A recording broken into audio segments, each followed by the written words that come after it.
Hello दोस्तों, नमस्कार। आपने पिछले पार्ट में सीखा था विभाजकता के नियम विभाजकता के नियम कैसे ऐसे हैं। आज कल हमने कुछ क्वेश्चन कर लिए थे, उसके आगे के क्वेश्चन आज हम करेंगे जो कि प्रीवियस ईयर पे पूछे गए हैं।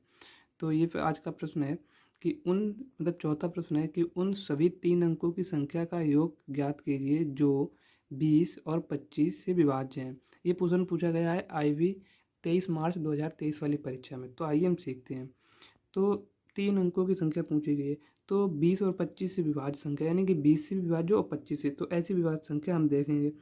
तो 20 से विभाज्य यानी कि 20 से और 25 से, तो हम इनका एलसीएम ले लेते हैं। सबसे पहले 5 से, 5 चौको 20, 55 25। अब ये तो अलग अलग हो गए। अब देखो 5 चौको 20, 20 पन 100, यानी कि 100 ऐसी संख्या है जो 20 से भी कटेगी और 25 से भी कटेगी।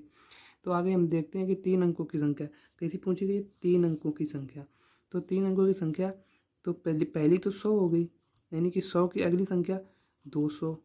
इसी प्रकार 300, 400, 500, 600, 700, 800 और 900। इनको हम जोड़ लेंगे तो 0 का 0 आ गया, 0 का 0 आ गया। अब जोड़ें 1 2 3, 3 3 6 4 10 5 15 15 6 21 21 7 28 28 6 36 36 9 45, यानी कि वो संख्या होगी 4500। तो हमारा ऑप्शन होगा ए। नहीं, ए होगा, ये ऑप्शन है 4200 का। तो हमारी संख्या होगी ए 4500। अगर हम इसकी एक ट्रिक देखें कि जल्दी कैसे लगेगा। अगर हमें आपने पढ़ा होगा कि औसत क्या होता है। किसी जब समांतर श्रेणी में चल रही हो तो पहली संख्या और अंतिम संख्या, पहली संख्या और अंतिम संख्या, अंतिम संख्या क्या है 9 से, इनके अगर बटे में 2 कर दें, मतलब इनके बटे में 2, तो 9 से और 1000 हो जाएगा। 1000 के बटे में 2, यानी कि 500। हमारा औसत कितना निकला, 500 औसत निकला। और अगर 500 औसत को अगर हम संख्या से गुणा करें तो संख्या का योग निकल आता है। तो संख्या कितनी है 1 2 3 5 6 7 8 9, 9 संख्या है, यानी कि इसका अगर हम 9 से गुणा कर दें तो 4500 सीधा सीधा आ जाएगा। तो हमारा आंसर क्या होगा 4500। तो अगला सवाल है कि उन सभी 2 अंकों की संख्याओं का योग ज्ञात कीजिए जो 2 3 और 4 में से प्रत्येक से विभाजित हों। तो ऐसी संख्या, तो इसके लिए सबसे पहले हम क्या करेंगे, इसका एलसीएम लेंगे। किसका, 2 का, 3 का और 4 का। तो 2 3 4 का एलसीएम क्या हो जाएगा, 2 से 2 एकम 2, 2 तियाँ, ये तो 3 ऐसा ही आ जाएगा। फिर ये 2, फिर एक बार 2 से कटेगा, एक बार 3 से कटेगा, तो 3 दूनी 6 दूनी 12। तो एलसीएम कितना निकला अपना, एलसीएम कितना निकला 12। तो एलसीएम 12। तो 12 ऐसी संख्या है जो 3 से भी कटेगी, मतलब 2 से भी कटेगी और 4 से भी कटेगी। तो हमें चेक करना है कि उन सभी, मतलब 2 अंकों की संख्याओं का योग निकालना है। तो पहली संख्या अगर देखें तो 12 आ गई, और अंतिम संख्या अगर हम देखें तो अंतिम संख्या कौन सी होगी, अंतिम संख्या होगी 99, यानी कि 99 से पहले कौन सी संख्या आती है, 12 8 96, यानी कि 96 आती है। और ये कितनी बार गई, 8 बार गई। अगर हम इनका औसत निकाल लें तो 12 प्लस 96 बटे 2, मतलब पहली और अंतिम का अगर औसत निकालें तो औसत कितना निकलता है हमारा, 8 2 6 2 8 9 और 1 6 2 8 9 1 10 बटे 2, यानी कि औसत निकला हमारा 54। और हमारी संख्या कितनी है 8। तो और इससे योग निकल आएगा। तो 8 चौको 32 की 2 हासिल लगा 3, और 8 पंच 40 और 3 43। तो आंसर कितना आया हमारा 432, यानी कि ऑप्शन ये। अगर हम वैसे भी चेक करें, वैसे ऑप्शन से चेक करें तो 3 से कटने, मतलब 2 से, ये आवाज संख्या ये तो 2 से कटेगी नहीं,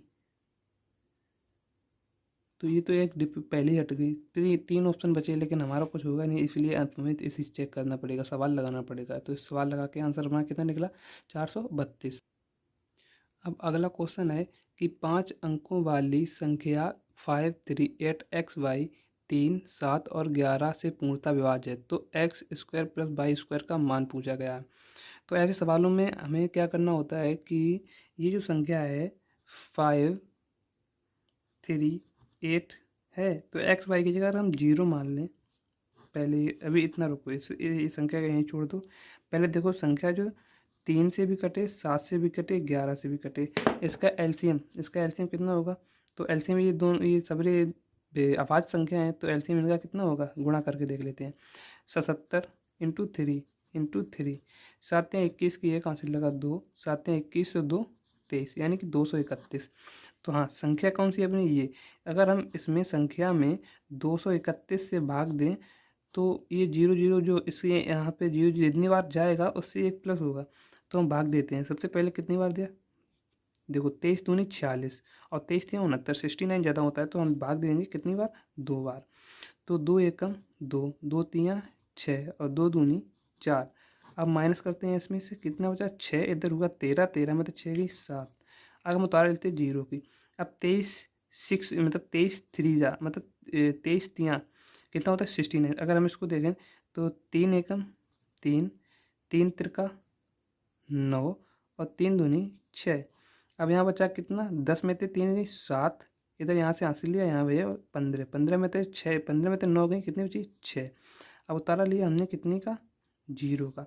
अब ये देखो 23 बार, ये कर कितनी बार जाएगा, 2 बार, क्योंकि 23 कम 23, 23 दूनी 46 तो 2 बार जाएगा, लेकिन हमें कितना लेना है, 1 ज़्यादा, तो यहाँ पे 3 बार कर दे। तो अगर हम 231 में 233 का गुणा करें तो हमें ये वाली संख्या जो है x और y इसका मान मिल जाएगा। तो चलती है गुणा करते हैं, 3 एकम 3, 3 तिरका 9, 3 दूनी 6। अब ये 3 एकम 3, 3 तिरका 9, 3 दूनी 6 गुणा किया, 3 एकम 2 एकम 2, 2 तिया 6 और 2 दूनी 4। अब देखते हैं 3 9 3 12 की 2 हासिल लगा 1, यानी कि 6 1 7 और 16 17 18 की 8 हासिल लगा 1, 6 6 12 13 3 हासिल लगा 1।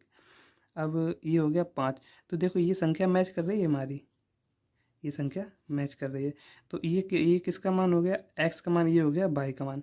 और x का मान और y का मान धर देते हैं। x का मान कितना है 2, तो 2 का स्क्वायर प्लस y का मान कितना है 3 4, तो 3 3 का स्क्वायर। अब इसको निकाल लेते हैं, 2 का स्क्वायर आया 4 और 3 का स्क्वायर आया 9, तो ये कितना निकला हमारा 9 4 13। तो ऑप्शन कौन सा सही होगा, डी ऑप्शन सही होगा। इसी प्रकार अगला सवाल है कि 5 अंकों वाली संख्या 6 7 2 x y 3 7 और 11 से विभाज्य हो तो 6x प्लस 5y का मान ज्ञात करें। अब ये उसी प्रकार का सवाल हो गया है जैसा अभी पिछली बार लगाया था हमने। तो आइए देखते हैं सवाल को भी। तो सबसे पहले क्या करते हैं कि अब पिछली बार तो लगाया था कि 3 7 और 11 का एलसीएम कितना आया था 231। अब हम 6 7 2 और एक्स वाई की जगह 0 मान लेते हैं, इसमें भाग देते हैं कितने का 2 3 1। ये पहली बार कितना है 2 बार, 2 बार कितना होगा 2 एकम 2, 2 तियाँ 6 और 2 दूनी 4, 2 में से 2 गई 0, 6 में तो 1 और इधर आया कितना 2, उतारा लिया 0 का। अब 2 का पढ़ा इतना पढ़ो 21 से ज़्यादा ना हो। जब देखते हैं 25 से 25 25 दूनी 50, 25 से 75, 25 चौको 100, 25 पंचे 25 छक्का 25 25 अट्ठे 200। तो हम इसका 8 बार करके देखते हैं। 8 एकम 8, 8 3 24 की 4 हासिल लगा 2, 8 3 24 4 हासिल लगा 2 और 8 दूनी 16 2 18। देखते हैं बचा 2, यहाँ हुआ 9, 9 में से 4 गई बची 5, 9 में से 4 गई बची 5 और यहाँ कितना हुआ 20, 20 में 18 की 2 यानी कि 252, यानी कि बढ़ रहा है। तो ये कितने बार जाएगा 9 बार जाएगा। 9 एकम 9, हम चेक सीट ठीक कर लेते हैं।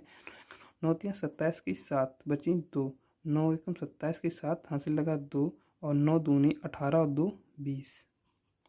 अब ठीक है, अब यहाँ से कितना बचा अपना 10 में से 9 गई 1 और इधर 9 से 2। अब उतारा लिया 0 की।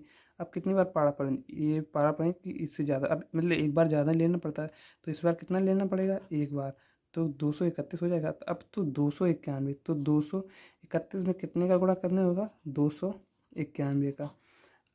तो पहली बार तो 2 3 1 गुणे 9 एकम 9, 9 3 27 की 7 हासिल लगा 2, 9 दूनी 18 2 22।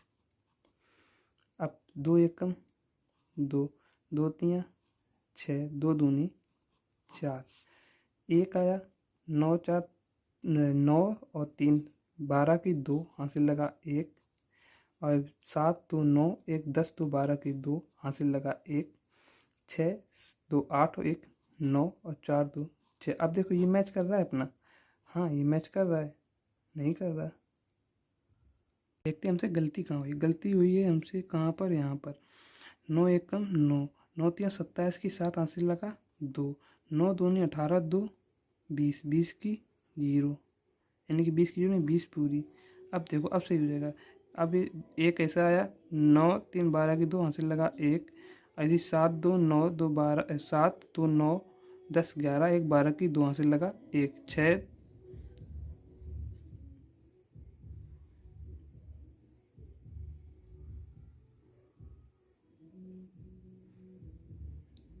और 1 ये वाली कैरी आई कितनी 7। अब ये मैच कर रहा है अपना, मैच कर रहा है ना, तो यानी कि x का मान कितना हो गया, x का मान वो और y का मान वन। उसमें मान किससे पूछा 6x, यानी कि 6 गुणे 1 प्लस 6 गुणे 2 प्लस 5 गुणे 1, यानी कि 6 एकम 6 दूनी 12 और प्लस 5 यानी कि 17। तो हमारा ऑप्शन कौन सा होगा, डी ऑप्शन सही होगा। अब सवाल एसएससी ऐसे ही पूछती है, कठिन सवाल। अब बहुत टाइम गया कि वो 11 से भी अधिकता चेक कर ले, 9 से भी अधिकता चेक कर ले, 3 से भी अधिकता चेक कर ले, वो सवाल नहीं अब आते हैं। अब सवाल आते हैं कठिन, इस लेवल के सवाल आते हैं, क्योंकि एसएससी ने पैटर्न अब बदल गया है। चलिए फिर भी हम उस प्रकार के सवाल को चेक कर लेते हैं। जैसे निम्नलिखित में से कौन सी संख्या 9 से पूर्णतः विभाज्य होगी। अब 9 से विभाज्यता करने हमने बताया था सम ऑफ डिजिट। आप जोड़ने मत लग जाना, अब देखने स्मार्ट तरीका कैसे हम इस क्वेश्चन को जल्दी कर सकते हैं।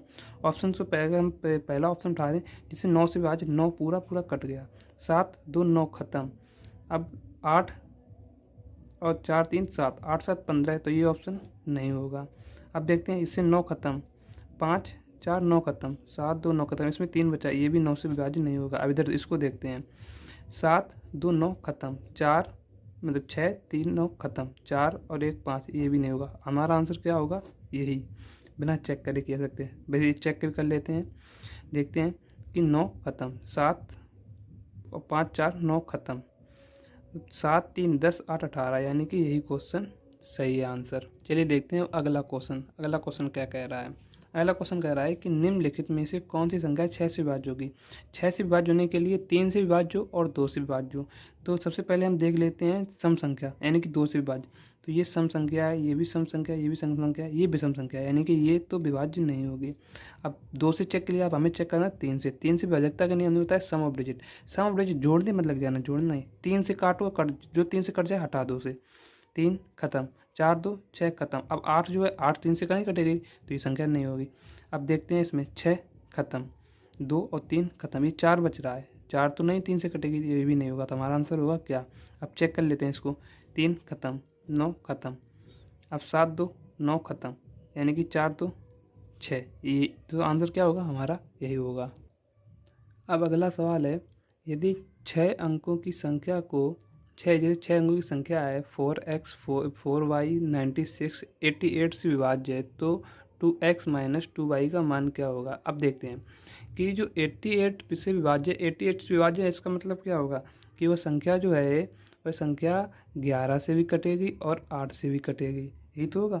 तो हम सबसे पहले 8 की विभाज्यता हमने क्या बताई थी, लास्ट के 3 डिजिट, यानी कि लास्ट के 3 डिजिट 8 से कटे होंगे। यानी कि अब देखो लास्ट के 3 डिजिट कितने हैं, y 9 6।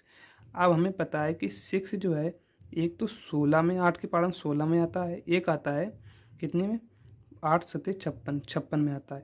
या तो यहाँ पर कितना होना है, या तो यहाँ पर 56 होना चाहिए या 16 होना चाहिए।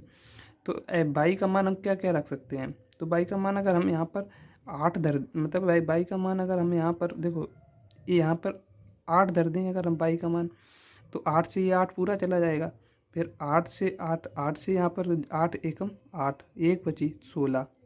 तो या तो बाई का मान कितना हो जाएगा, बाई बराबर, एक तो 8 मान हो गया, अब देखते हैं दूसरा मान क्या हो सकता है। अगर हमें 56 बनाने हैं तो यहाँ पर अगर 56 बनाने हैं, 56 यानी कि यहाँ पर 5 बनाने हैं, इसमें से 5 अगर हम कम कर दें, यहाँ पर 5 कम कर दें तो यहाँ बच्चा कितना, 5 कम कर दें तो बच्चे कितने 4। और जब 4 बचे तो 8 के पाड़े में 4 कब आते हैं, 8 एक 8, 8 16, 8 3 24, यानी कि यहाँ पर कितना होना चाहिए, 8 3 24, यानी कि 8 3 24, यहाँ पर कितना होना चाहिए 2। अगर 2 यहाँ पर होगा तो 8 एक 8 और 16, 8 3 24, यहाँ पर 24 कर दिया, बची कितनी 5, तो 56। तो या तो बाई का मान कितना होना चाहिए 8, या बाई का मान होना चाहिए कितना 2। अब आगे देखते हैं, आगे क्या है 11 से विभाजकता। अब 4 को ऊपर लिखते हैं, x को नीचे, फिर 4 को ऊपर, फिर y को नीचे, फिर 9 को ऊपर, फिर 6 को नीचे। अब देखते हैं, अब जोड़ लेते हैं, ऊपर वाली संख्या जोड़ लेते हैं, 4 4 8 और 8 16 1 17, और ये कितना होगा 6, ये कितना होगा 6। तो यहाँ पर अंतर कितना आ रहा है 11 आ रहा है, अंतर कितना आ रहा है 11। यहाँ पर अब देखो ये तो अंतर कितना है 11। अब x और y का मान कितना होना चाहिए 11। अगर हम पहले 2 उठा लेते हैं, 2 को y का मान 2 रखते हैं तो y का मान 2 हो गया। जब y का मान 2 हो गया तो x मान कितना होगा 2 हो गया, y मान x मान होगा 9। अब हम आंसर मैच करते हैं अपना, x बराबर 9 रखने पर x बराबर 9 और माइनस 2y, यहाँ माइनस नहीं यहाँ प्लस है, प्लस 2y, 2 का मान कितना है 2 इंटू बाई का मान 2, तो 9 प्लस 2 दूनी 4, यानी कि 13। तो हमारा आंसर क्या होगा डी। अगर हम 8 धर लें, अगर y बराबर 8 धर लें और x बराबर 3 धर लें तो कितना हो जाएगा 3 प्लस 8 दूनी 16, तो कितना हो जाएगा 19, जो कि हमारे ऑप्शन में नहीं है। तो यानी कि y का मान कितना होगा, ये होगा इसका आंसर। तो चलिए आज इस विभाजकता के नियम को यहीं पर ख़त्म करते हैं, और कल हम सीखेंगे इकाई का अंक निकालना, और उसी के संग सवालों की प्रैक्टिस करेंगे। ठीक है, धन्यवाद।